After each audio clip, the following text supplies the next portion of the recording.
ತೊಳಿ, ಇದು ಸುನಿಲನ ಮನೆ ಅಡ್ರೆಸ್.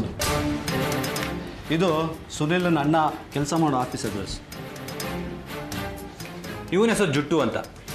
ಕಾಲೇಜ್ ಡೇಸಲ್ಲಿ ದೊಡ್ಡ ಪುರ್ಕಿ. ಸುನೀಲನ ಜೊತೆ ನಾನೇ 3-4 ಸತಿ ನೋಡಿದ್ದೀನಿ. ಈ ವ್ಯಕ್ತಿ ಯಾವ ಥರ? ಚಿಲ್ಲರೆ ರೌಡಿ ಸರ್. 4 ಸತಿ ಜೈಲಿಗೆ ಹೋಗಿ ಬಂದಿದ್ದಾನೆ. ಇವನ ಜೊತೆ ಶಂಭು ಅಂತ ಹೋಗಿದ್ದಾನೆ, ಅವನು ಇವನ ಥರನೇ. ಸುನಿಲ್ಗೆ ಇವರಿಬ್ಬರು ಸಹಾಯ ಮಾಡ್ತಿರ್ಬೋ ಅಂತ ನಮಗೆ ಡೌಟು. ಸದ್ಯಕ್ಕೆ ಇಷ್ಟು ಸಾಕ್ಷಿಗಳು ಸಾಕು. ಮಿಕ್ಕಿದ ಕೆಲಸನ ನಾನು ನಮ್ಮ ಇನ್ಸ್ಪೆಕ್ಟರ್ ನೋಡ್ಕೋತೀನಿ. ಆದರೆ ಒಂದು ಮಾತು, ನಾನು ಯಾವಾಗ ಕರೆದ್ರು ನೀವಿಬ್ಬರು ಕೋರ್ಟಿಗೆ ಬಂದು ಸಾಕ್ಷಿ ಹೇಳಬೇಕು. Okay sir. ನೀವು ಯಾವಾಗ ಕರೀತೀರೋ ಅವಾಗ ಬಂದು ಸಾಕ್ಷಿ ಹೇಳ್ಬಿಟ್ಟು ಹೋಗ್ತೀವಿ. ಸರ್, ಮುಂದೆ ಏನು ಮಾಡೋಣ ಅಂತೀವಿ? ಅದನ್ನು ನಾನು ಹೇಳ್ತೀನಿ.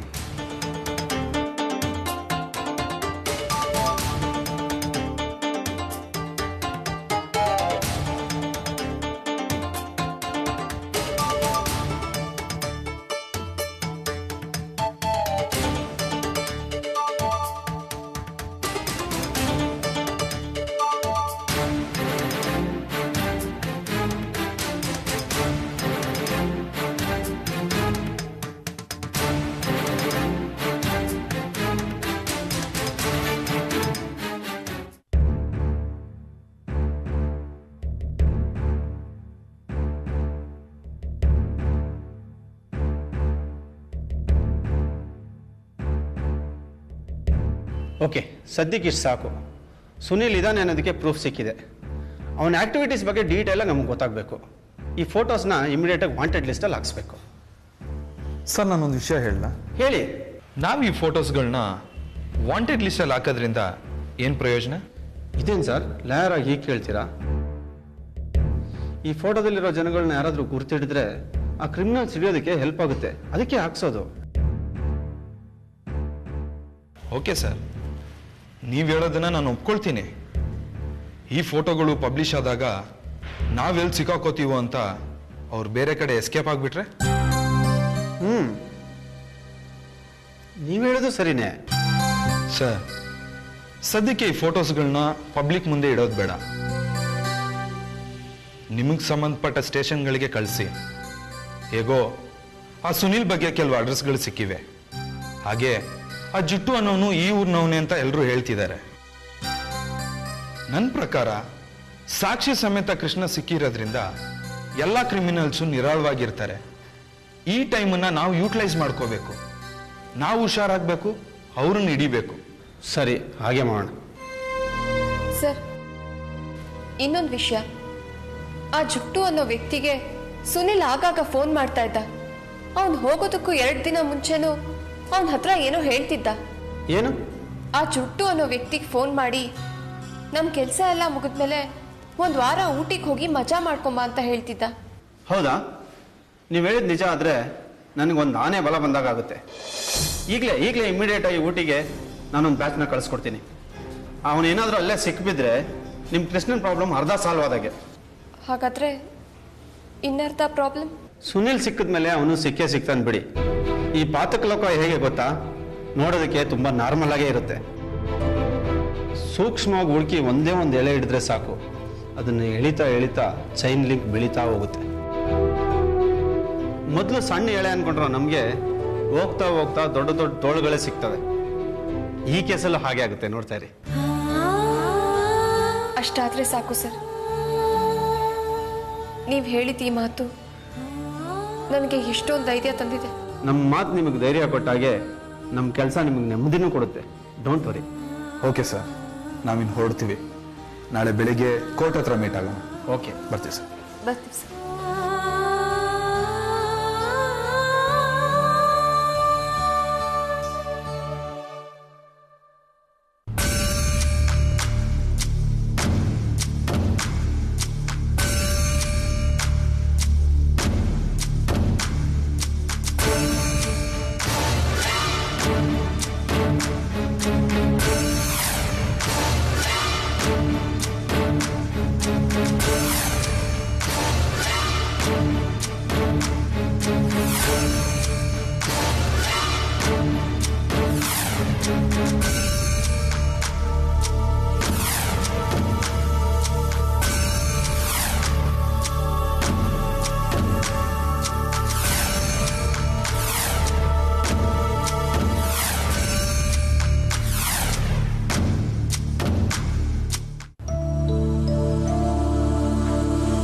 Sir coffee. ಥ್ಯಾಂಕ್ಸ್. ಪೇಂಟಿಂಗ್ಸ್ ತುಂಬ ಚೆನ್ನಾಗಿದೆ. I like it. ಸಂಧ್ಯಾ, ನಿನ್ನೆ ಕೋರ್ಟ್ ಕೇಸ್ ಇತ್ತಲ್ವಾ, ಜಡ್ಜ್ಮೆಂಟ್ ಏನಾಯ್ತು? ಬೆಂಕಿಯಿಂದ ಬಾಣ್ಲಿಗೆ ಬಿದ್ದ ಹಾಗಾಯ್ತು. ನಿನ್ನ ಮಾತೇ ಅರ್ಥ ಆಗಲಿಲ್ಲ. ಕೆಲವು ವಿಷಯಗಳೇ ಹಾಗೆ ಸರ್, ಯಾರಿಗೂ ಅರ್ಥ ಆಗಲ್ಲ. ಕೃಷ್ಣ ನಿರಪರಾಧಿ ಅನ್ನೋದನ್ನ ಕೋರ್ಟ್ ಅರ್ಥ ಮಾಡ್ಕೋತಾ ಇಲ್ಲ. ಅವ್ರು ಅರ್ಥ ಮಾಡ್ಕೊಳ್ದೇ ಇರೋದಕ್ಕೆ ಅವ್ರದ್ದೇ ಬೇರೆ ಕಾರಣಗಳಿರುತ್ತೆ. ಸರಿ, ಈಗ ಕೋರ್ಟಿನ ವಿಷಯ ಏನಾಯ್ತು? ಈಗ ಸುನಿಲ್ ಬಗ್ಗೆ ಇನ್ಫಾರ್ಮೇಶನ್ ಮಾತ್ರ ಸಿಕ್ಕಿದೆ. ಕೃಷ್ಣನ ರಿಲೀಸ್ ಮಾಡೋದಕ್ಕೆ ಅಷ್ಟು ಸಾಲದಂತೆ. ಸುನಿಲ್ ಅನೆ ಸಿಕ್ಕಿಬಿದ್ದು ಅವನ ತಪ್ಪುಗಳು ಪ್ರೂವ್ ಆದರೆ ಮಾತ್ರ ಕೃಷ್ಣ ಹೊರಗೆ ಬರ್ತಾನೆ. ಅಲ್ಲಿವರೆಗೂ ಕೃಷ್ಣ ಪೊಲೀಸ್ ಕಸ್ಟಡಿಯಿಂದ ಕೋರ್ಟ್ ಕಸ್ಟಡಿನಲ್ಲಿರಬೇಕು ಅಂತ ತೀರ್ಪು ಬಂದಿದೆ. ನೀನೀಗ ಒಂಟಿಯಾಗಿ ಚಿಂತೆ ಮಾಡ್ತಾ ಇದ್ರೆ ಸಮಸ್ಯೆ ಬಗೆಹರಿಯಲ್ಲ, ಇನ್ನೂ ಹೆಚ್ಚಾಗುತ್ತೆ. ಅದಾಗಬಾರ್ದು ಅಂದರೆ ನೀನು ನಿನ್ನ ಮನಸ್ಸನ್ನು ಬೇರೆ ಕಡೆ ಡೈವರ್ಟ್ ಮಾಡಬೇಕು. ಅದಕ್ಕೆ ಅವಕಾಶನೇ ಸಿಗ್ತಾ ಇಲ್ಲ ಸರ್. ಕೃಷ್ಣ ಆಡಿದ ಮಾತುಗಳು ಎಲ್ಲ ದಿಕ್ಕಿನಿಂದನೂ ಕೇಳಿಸ್ತಾ ಇದೆ. ಅವನ ಜೊತೆ ಕಳೆದ ಪ್ರತಿಯೊಂದು ಕ್ಷಣನೂ ಸೂಜಿ ಥರ ನನ್ನ ಚುಚ್ಚುತ್ತಾ ಇದೆ. ನಾನು ಕ್ಷಣ ಕ್ಷಣಕ್ಕೂ ಸೋತು ಹೋಗ್ತಾ ಇದ್ದೀನಿ. ಅದಾಗಬಾರ್ದು ಅಂತಾನೆ ನಾನು ನಿನಗೆ ಬಂದು ಸಜೆಷನ್ ಕೊಡ್ತಾ ಇರೋದು.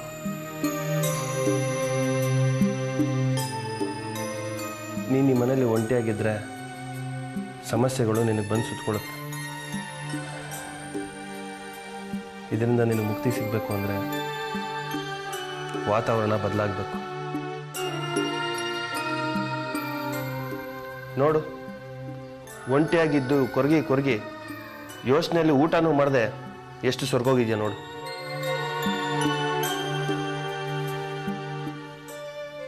ಅದಕ್ಕೆ ಹೊರಟುಬಿಡು. ಮೊದಲು ಈ ವಾತಾವರಣದಿಂದ ಹೊರಗೆ ಬಾ, ನಮ್ಮ ಫ್ಯಾಕ್ಟ್ರಿಗೆ ಬಾ. ಅಲ್ಲಿ ಅಷ್ಟು ಜನ ಮಧ್ಯೆ ಕೆಲಸ ಮಾಡ್ತಿದ್ರೆ ನಿಂಗೆ ಎಷ್ಟೋ ನೆಮ್ಮದಿ ಸಿಗುತ್ತೆ. ಸಾರಿ ಸರ್, ನಾನು ಬರೋದಕ್ಕಾಗಲ್ಲ. ಮೊದಲು ಕೃಷ್ಣನ ಹೊರಗಡೆ ಕರ್ಕೊಂಡ್ಬರ್ಬೇಕು. ಸದ್ಯಕ್ಕೆ ಅದೇ ನನ್ನ ಗುರಿ. ಈಗ ಅಲ್ಲ ಅಂದವ್ರು ಯಾರು? ನೋಡು, ಕಷ್ಟಪಡು, ನಿನ್ನ ಗಂಡಂಗೋಸ್ಕರ ಹೋರಾಡು. ನಾನು ಬೇಡ ಅನ್ನಲ್ಲ. ಅದಕ್ಕೇನು ಸಪೋರ್ಟ್ ಬೇಕೋ ನಾನು ಮಾಡ್ತೀನಿ. ನೀನು ಹೀಗೆ ಒಂಟಿಯಾಗಿರೋದ್ರಿಂದ ಕೋರ್ಟಲ್ಲಿ ಸಾಕ್ಷಿಗಳು ಜಾಸ್ತಿ ಆಗಲ್ಲ, ಸುನಿಲೇ ಸಿಕ್ಬೀಳಲ್ಲ. ಯೋಚನೆ ಮಾಡು ಸಂಧ್ಯಾ, ಫ್ಯಾಷನ್ ಡಿಸೈನಿಂಗ್ನಲ್ಲಿ ಕ್ರಾಂತಿ ಆಗ್ತಿರೋ ಕಾಲ ಇದು. ಈ ಟೈಮಲ್ಲಿ ನಿಮ್ಮಂಥ ಕೆಲಸಗಾರರ ಅಗತ್ಯ ನಮಗೆ ತುಂಬ ಇರುತ್ತೆ. ನೀನು ಬೇರೆ ಆಫೀಸ್ ರಜಾ ಹಾಕ್ಬಿಟ್ಟಿದ್ಯಾ. ನೀನು ಹೋದ್ಮೇಲೆ ನಮ್ಮ ಫ್ಯಾಕ್ಟ್ರಿ ಕಳೆನೇ ಇಲ್ಲ. ಇದು ಬರೀ ನಾನು ಹೇಳ್ತಿರೋ ಮಾತಲ್ಲ, ಫ್ಯಾಕ್ಟ್ರಿಲಿರೋ ಎಲ್ಲರೂ ಇದನ್ನೇ ಹೇಳ್ತಿದ್ದಾರೆ. ಅದಕ್ಕೆ ಕೆಲ್ಸಕ್ಕೆ ಬಂದ್ಬಿಡು. ಆ ವಾತಾವರಣ, ಅಲ್ಲಿನ ಜನ, ಕೆಲಸ ಇದೆಲ್ಲ ಇರೋವಾಗ ಈ ಚಿಂತೆಗಳು ನಿನ್ನ ಕಾಡಲ್ಲ. ನಿನಗೂ ಸಂಪಾದನೆ ಆಗುತ್ತೆ, ನಮ್ಮ ಫ್ಯಾಕ್ಟ್ರಿಗೂ ಹೆಲ್ಪ್ ಆಗುತ್ತೆ.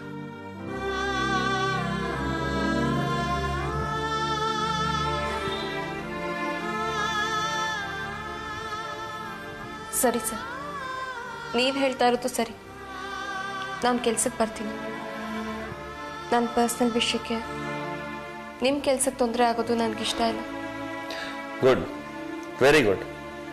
ಹಾಗಾದ್ರೆ ನಡಿ, ಈಗಲೇ ಹೋಗೋಣ. ಇವತ್ತು ಬೇಡ ಸರ್, ನಾಳೆಯಿಂದ ಬರ್ತೀನಿ. ಇವತ್ತು ಕೃಷ್ಣನ್ ನೋಡ್ಕೊಂಬರೋದಕ್ಕೆ ಹೋಗಬೇಕು. ಓಕೆ, ಹಾಗಾದ್ರೆ ನಾನು ಹೊರಡ್ತೀನಿ. ನಾಳೆ ನೀವು ಫ್ಯಾಕ್ಟ್ರಿಗೆ ಬರ್ತೀರಾ ಅಂತ ನಾವೆಲ್ಲರೂ ಕಾಯ್ತಿರ್ತೀವಿ. ಬಾಯ್.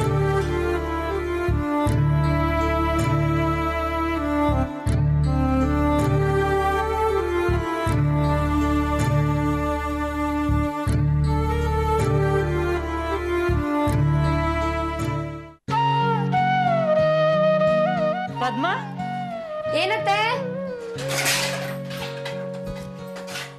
ಒಂದ್ ಲೋಟ ಕಾಫಿ ತಗೊಂಬಮ್ಮ. ಆಯ್ತತ್ತೆ.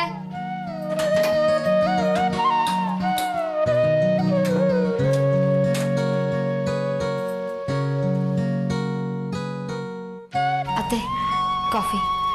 ಅಲ್ಲಿ ಕೊಡಮ್ಮ.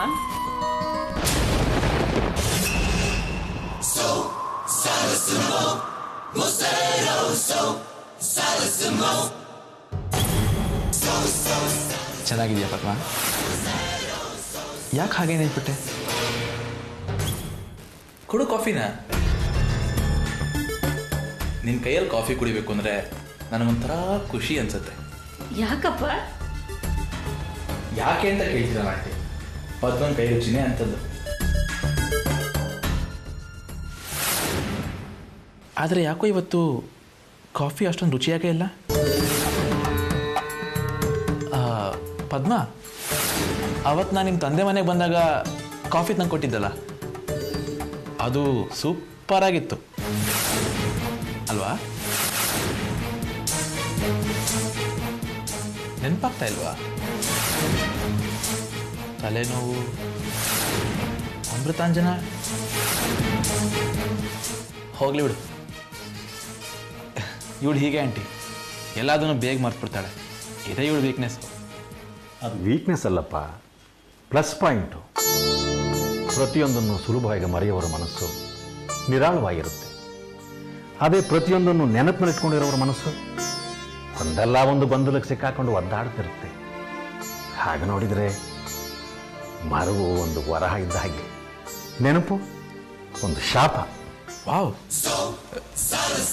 ಕರೆಕ್ಟಾಗಿ ಹೇಳಿದ್ರಿ ಅಂಕಲ್. ನೀವು ಹೀಗೆ ಮಾತಾಡ್ತಾ ಇದ್ರೆ ನಮ್ಮ ಗುರುಗಳು ಮಾತಾಡ್ದಂಗೆ ಆಗತ್ತೆ. ನೀವಿಂಥ ಮಾತಾಡೋದನ್ನ ಕೇಳಬೇಕು ಅಂತಲೇ ಮತ್ತೆ ಮತ್ತೆ ಬರಬೇಕು ಅನಿಸುತ್ತೆ. ಅದಕ್ಕೇನಪ್ಪ, ಇದನ್ನು ನಿಮ್ಮನೆ ಅಂತಲೇ ತಿಳ್ಕೊ. ನಿನಗೆ ಯಾವಾಗ ಬೇಕಾಗ ಬಾ. ಎಷ್ಟು ದಿವಸ ಬೇಕಾದರೂ ಇರು, ಏನು ಸಂಕೋಚ ಪಡಬೇಡಪ್ಪ. ಹಾಗಂತ ನೀವು ಹೇಳ್ತೀರಾ ಆಂಟಿ, ಆದರೆ ನಿಮ್ಮ ಸೊಸೆ ಬಾಯ ಬಿಡಲ್ಲ ಅಂತ ಹೇಳೆ.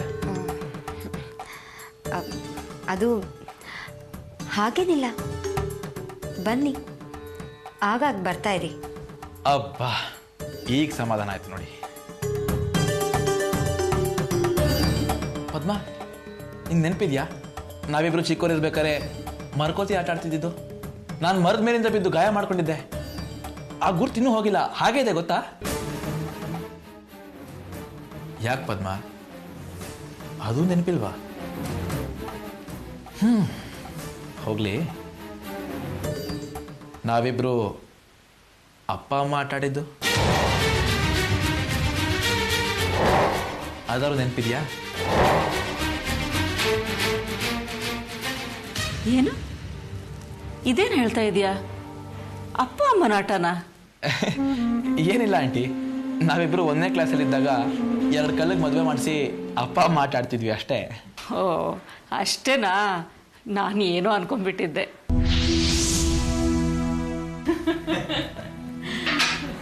ಅಮ್ಮ, ಕಾಲೇಜ್ಗೆ ಹೋಗಿ ಬರ್ತೀನಿ, ಬಾಯ್. ಯಾರು ಅನ್ಕೊಂಡ್ಬಿಟ್ಟೆ? ನಮ್ಮ ಪದ್ಮನ್ ಸೋದರತೆ ಮಗ ಸುಂದರ್ ಅಂತ, ನನ್ನ ಮಗಳು. Hi, I am Ranjita, glad to meet you.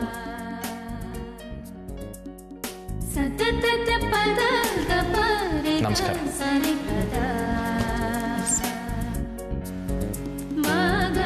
ಈ ಕೈ ಕುಲುಕೋದೆಲ್ಲ ಪರದೇಶಿ ಸಂಪ್ರದಾಯ. ಕೈ ಜೋಡಿಸೋದು ನಮ್ಮ ಭಾರತೀಯ ಸಂಪ್ರದಾಯ. ಕೈ ಕುಲುಕೋದ್ರಲ್ಲಿ ಒಂದು ಪರಿಚಯ, ಸ್ನೇಹ ಅನ್ನೋದು ಬಿಟ್ಟರೆ ಬೇರೆ ಏನೂ ಇರಲ್ಲ. ಕೈ ಜೋಡಿಸೋದ್ರಲ್ಲಿ ಗೌರವ, ಅಭಿಮಾನ, ಸಂಸ್ಕಾರ, ಸಮರ್ಪಣೆ ಎಲ್ಲ ಇರುತ್ತೆ. Wow, so great. ನನಗೆ ವಿಷಯನೇ ಗೊತ್ತಿರಲಿಲ್ಲ. ಇನ್ಮೇಲೆ ನಾನು ಎಲ್ರಿಗೂ ನಮಸ್ಕಾರ ಮಾಡ್ತೀನಿ. ಓಕೆ, ಅಯ್ಯೋ ಟೈಮ್ ಆಯಿತು, ಹೊರಡ್ತೀನಿ. ಬರ್ತೀನಪ್ಪ, ಬರ್ತೀನಮ್ಮ, ಬರ್ತೀನಿ ಅದಕ್ಕೆ.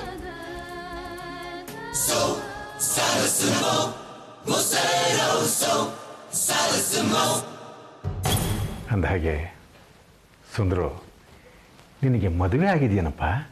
ಮದುವೆನಾ? ಇಲ್ಲ ಅಂಕಲ್. ನನ್ನ ತಂದೆ ತಾಯಿ ಗಂಗಾ ನದಿ ಪಾಲಾದ್ಮೇಲೆ ನನಗೆ ನನ್ನವರು ಅಂತ ಯಾರೂ ಇರಲಿಲ್ಲ.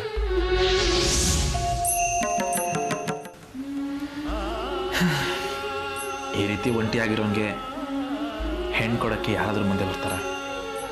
ಅದಕ್ಕೆ ಮದುವೆ ಆಸೆ ಬಿಟ್ಟು ಸಮಾಜ ಸೇವೆ, ದೇವರ ಸೇವೆ, ಗುರು ಸೇವೆ ಅಂತ ಮಾಡ್ಕೊಂಡಿದ್ದೀನಿ.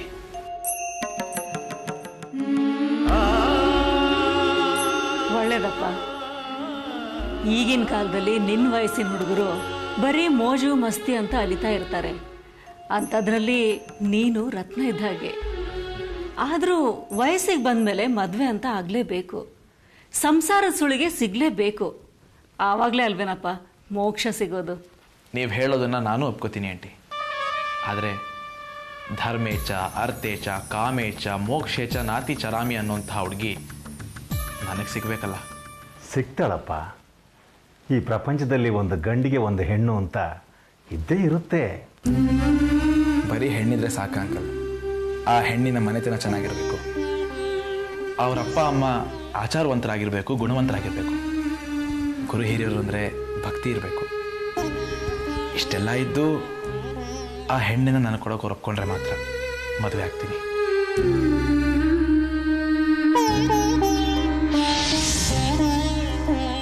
ನೀನು ಏನೂ ಯೋಚನೆ ಮಾಡಬೇಡ. ಅಂಥ ಹುಡುಗಿ ನಿನಗೆ ಸದ್ಯದಲ್ಲೇ ಖಂಡಿತವಾಗ್ಲೂ ಸಿಗ್ತಾಳೆ. ನಿಮ್ಮ ಬಾಯಿ ಹರಕೆ ಅಂತೆ ಅದು ನಿಜ ಆಗಲಿ ಆಂಟಿ. ನಾಳೆ ನಾನು ರಾಮೇಶ್ವರಕ್ಕೆ ಹೊರಡ್ತಾ ಇದ್ದೀನಿ. ನಾನು ಹೋಗಿ ಎಲ್ಲನೇ ರೆಡಿ ಮಾಡ್ಕೋಬೇಕು. ನಾನು ಬರ್ತೀನಿ. ಸುಂದ್ರ, ರಾಮೇಶ್ವರದಿಂದ ದರ್ಶನ ಮಾಡ್ಕೊಂಡು ಬರೋವಾಗ ತೀರ್ಥ ತಗೊಂಬಾ. ಖಂಡಿತ ತರ್ತೀನಿ ಆಂಟಿ. ಈ ಮನೆಯಲ್ಲಿ ಯಾರ್ಯಾರಿಗೆ ಏನೇನು ಇಷ್ಟನೋ ಅದನ್ನೆಲ್ಲ ತರ್ತೀನಿ. ಬರ್ತೀನಿ ಅಂಕಲ್. ಸರಿ. ಬರಲ ಪದ್ಮ.